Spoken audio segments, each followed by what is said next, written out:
2024 সালের 5ই আগস্টের পর থেকে সেনাবাহিনী বাংলাদেশের মানুষ এবং বাংলাদেশকে নিয়ে এমন কোনো ষড়যন্ত্র করে নাই।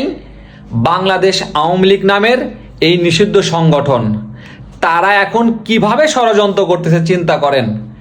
2 দিন আগের একটা ঘটনা, যেটা ভিপি নূরকে সেনাবাহিনী এবং পুলিশ মিলিয়ে তার উপর হামলা করছে, তাকে মেরে হাসপাতালে পাঠিয়েছে।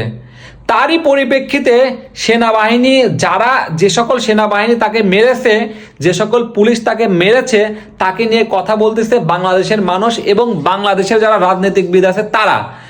তারই পরিপ্রেক্ষিতে চিন্তা করছেন বাংলাদেশ আওয়ামী লীগের পেজ থেকে, এই যে গজব পেজ থেকে নাজিল হয়েছে, সেনাবাহিনীকে নিয়ে নাকি হেয় করা হচ্ছে, বাংলাদেশের সার্বভৌম এবং জাতীয় নিরাপত্তা নাকি হুমকির মুখে। চিন্তা করা যায় কিভাবে তারা উল্টা করে কথা বলতেছে সেনাবাহিনী এবং বাংলাদেশের সাধারণ মানুষের ভিতরে একটা গ্যাঞ্জাম লাগিয়ে দিতে যাচ্ছে। তারা তো 1 বছর যাবত এমন কোনো ষড়যন্ত্র নাই যে তারা করে নাই, তাতে তারা সফল হয়নি।